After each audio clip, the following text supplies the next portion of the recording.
Graça e paz, amados de Deus.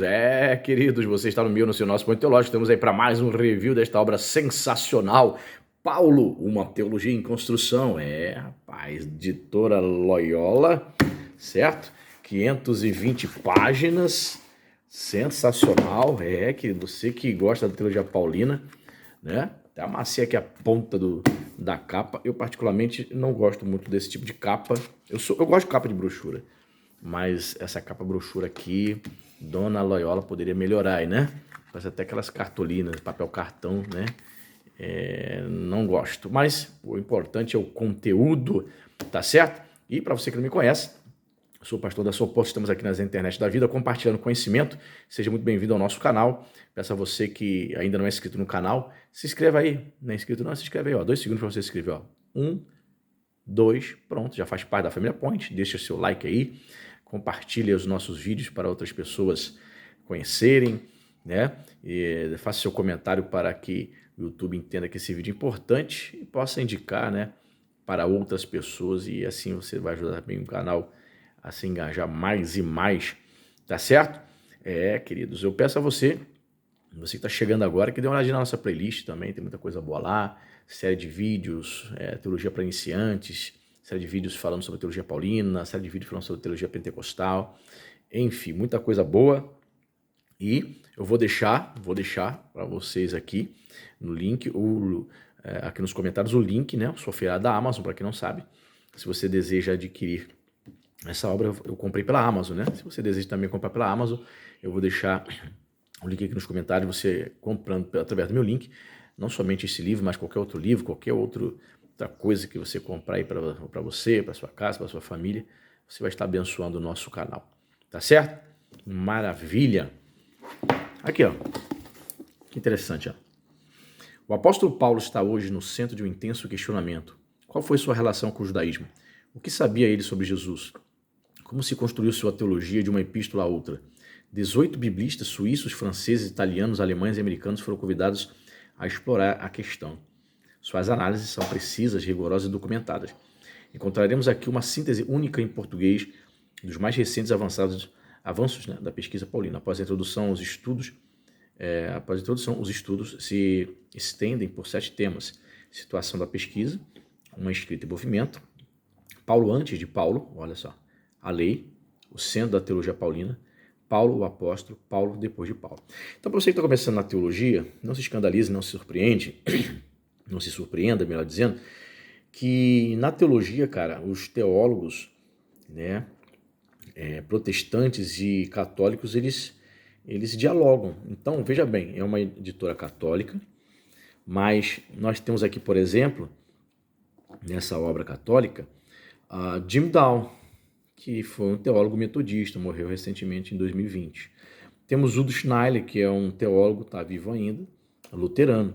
Temos Romano Pena, que é um erudito católico. A maioria aqui é católico, né? O Romano Pena talvez seja um dos mais conhecidos.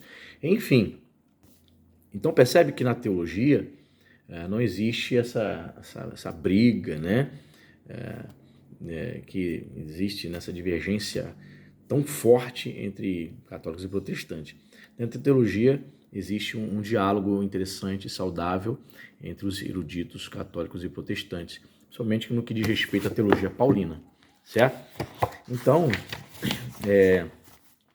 para você que é estudante de teologia, evangélico, né, novo convertido, começando os estudos agora, essas questões, né, populares, né, se adora Maria, se não adora, né, não entra nesses debates, tá entendendo? Não entra na questão dos debates teológicos entre eruditos católicos e protestantes. Dito isso, quero dizer para você que essa é uma obra até relativamente antiga, tá vendo? 2004, lá, foi publicado originalmente em francês, Pour une théologie en construction. Em construction, é isso? En construction. Em construction. Me parece ser em francês, é isso mesmo. Só que meu francês, ele não é fluente, né? Tá um pouco flutuante. Então, queridos, essa obra foi publicada aqui pela Loyola em 2011. Originalmente em francês 2004, eu tenho 20 anos, certo? E eu vou mostrar para você o sumário. Só lembrando você, né, temos aqui o sumário, Só lembrando você, eu deixei aqui o link, né, da Amazon, sou filiado da Amazon, para você adquirir essa obra aqui, está fixado nos comentários. E se você deseja fazer parte da família Ponte, do grupo do WhatsApp, que é um grupo de WhatsApp que nós temos, que a gente divulga os lançamentos, as promoções, eu vou deixar aqui também fixado no link, nos comentários, o Apoia-se. Basta você se tornar nosso apoiador. A partir de R$10 mensais, eu coloco você no nosso grupo do WhatsApp. E quando nós batermos a meta financeira que você vai ver lá na plataforma do Apoia-se, vamos sortear livro de teologia mensalmente com este para vocês. Tá certo? Ó, prefácio, introdução, Daniel Marguerat, né? Talvez seja francês. Situação da pesquisa lá. Situação da pesquisa sobre Paulo. Questões em debate, pontos controversos, subjacentes. Quem escreveu foi Michel Quesner, lá de Lyon, francês, que escreveu Uma escrita em movimento, a retórica paulina, construção e comunicação de um pensamento.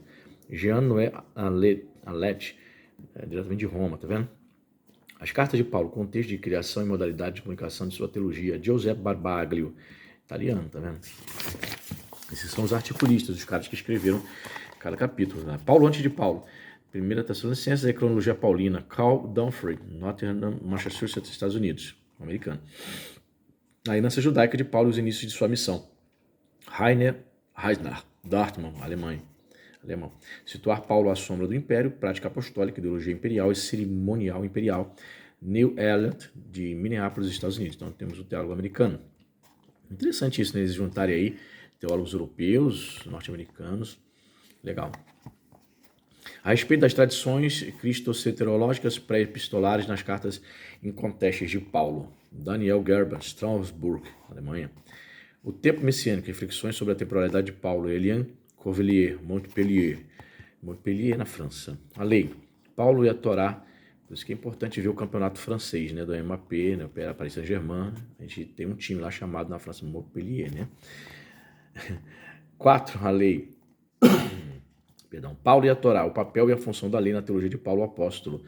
Paulo, Jim Dow, diretamente de Durham, só que já morreu, né? Paulo e a lei, reviravolta, né?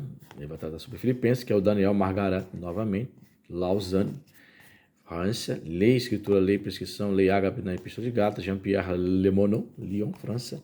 Sendo da teologia paulina, a cruz com o princípio de constituição da teologia paulina. Jean Zustein, Zurich, Suíça. O presente da salvação, sendo pensamento paulino. Ult Schneider, Harley, ele é teólogo alemão. Harley, se não me equivoco, é na Alemanha.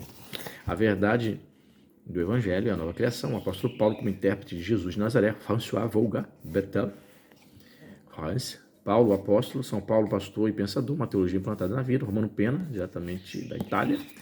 O conceito de imitação do apóstolo na correspondência paulina. Philippe Nicolet, Peri Rechenet, Suíça. 7. Paulo depois de Paulo. A escola paulina. A avaliação de uma hipótese.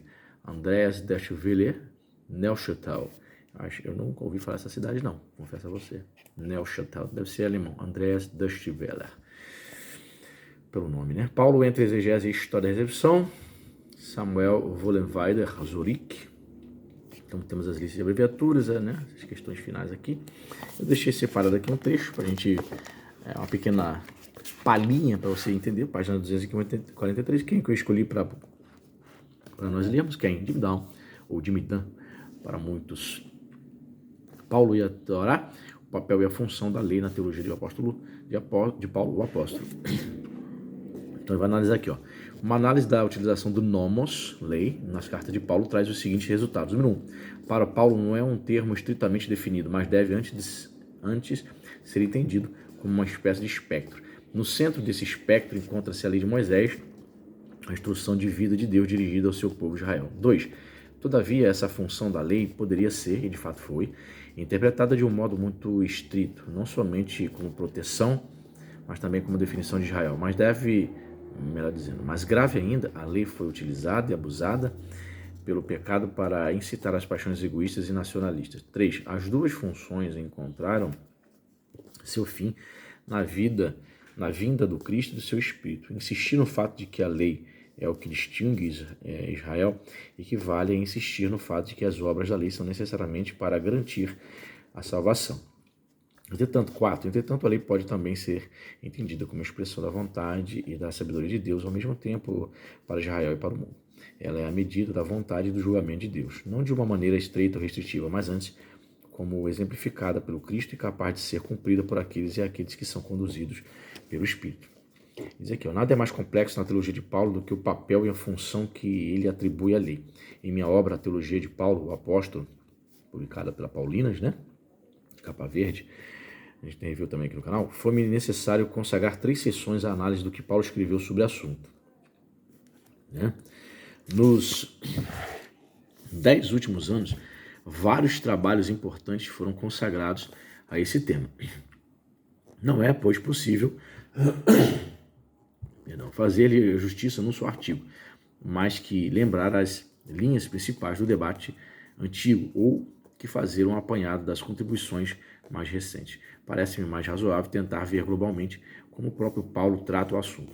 Concentrar-me-ei nos 4 Hauptbrief, assumindo o que é provavelmente sua ordem cronológica: Gálatas, 1 e 2 Coríntios e Romanos, ou seja, são as consideradas cartas, né, autênticas de Paulo. Considerado pela academia, né, gente? Nomos, entendido no sentido de a lei. A palavra nomos, né? É a palavra grega para lei, tá? Meu ponto de partida é o seguinte: quando Paulo escreve a respeito da lei, nomos, ele quer quase sempre que seus leitores pensem particularmente na lei de Moisés, a Torá. Letra A. No que diz respeito aos Gálatas, há consenso em dizer que Paulo se dirige a igrejas quase convencidas por outros missionários judeus a aceitar a circuncisão. Eles são fortemente encorajados, como convertidos pagãos, a aceitar as obrigações impostas na Torá ao Israel de Deus, a aceitar a maneira judaica de viver, a judaizar, entre aspas, né? Assim, quando Paulo utiliza o termo lei pela primeira vez na epístola, as obras da lei, com muita probabilidade ele faz referência ao que exigia a lei de Moisés. Sua referência à vinda da lei em 3:17 não pode se referir senão ao dom da lei no Sinai. E o desafio que ele lança em 4:21 aos que queriam estar sob a lei, riponomon, é claramente dirigido aos Gálatas convertidos que se tentava convencer que se tornassem prosélitos em plenos direitos, aceitando as obrigações de Israel sob a lei. Em 1 Coríntios, quando Paulo fala de novo dos que estão sujeitos à lei, faz com toda evidência referência ao modo de vida típico e distintivo dos judeus. Ele apela à lei por várias vezes. Aparentemente, ainda que os membros da comunidade a qual ele se dirige venham de horizontes diferentes, Paulo parte do princípio de que os seus ouvintes, ao escutar o termo lei, compreenderiam a referência à Torá judaica. Olha quantas referências aqui embaixo, né? Que diz mais aqui. Em 2 aos Coríntios, Paulo jamais menciona a lei como tal, mas notamos que sua longa autodefesa dos capítulos 1 a 3 leva a opor seu próprio ministério ao de Moisés, a Aliança Nova, a escrita sobre tábuas de pedra, em que a alusão a Êxodo 31, 18, 32, 15 quase não pode ser posta em dúvida com toda evidência. O papel de Moisés e da lei de Moisés constitui um pano de fundo de sua teologia. Aí você pode parar o vídeo aí, né, cara? Para você ficar lendo tudo, né? O vídeo fica longo, mas você pode analisar aí, parar o vídeo para ler mais detalhes deste capítulo interessante escrito por Jimmy Tan, certo? O que mais aí, ó? Tá vendo? Aqui ele vai abordar a questão da lei em Gálatas e Romanos, né? Olha quanta referência, cara. Isso aqui é uma obra acadêmica de peso, né? Tá vendo? A lei nas epístolas aos Gálatas, olha. É um estudo profundo, cara. Então, quando tu começa, cara, a se aprofundar nesses estudos, né, nesses detalhes, nessas nuances sobre a teologia paulina, a sua mente, né, cara, ela bomba, né?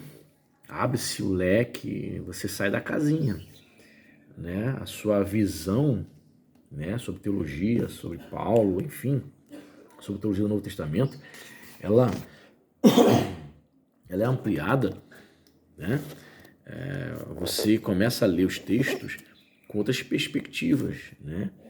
É diferente, cara. É diferente, né? Quando você se aprofunda na teologia. Então, só lembrando você, estou deixando aqui embaixo o link, né, desta obra pela Amazon, sou filiado da Amazon. E se você deseja comprar, se você achou interessante, né, essa obra, eu achei interessante, por isso eu comprei, óbvio. Tudo que, a maior parte dos livros referentes à teologia paulina eu estou comprando, grande parte das obras, sejam de editoras católicas ou protestantes. E temos aqui mais uma obra interessante da Edições Loyola, A Lei nas Epístolas aos Coríntios, tá vendo? Então, se você deseja comprar, eu vou deixar aqui.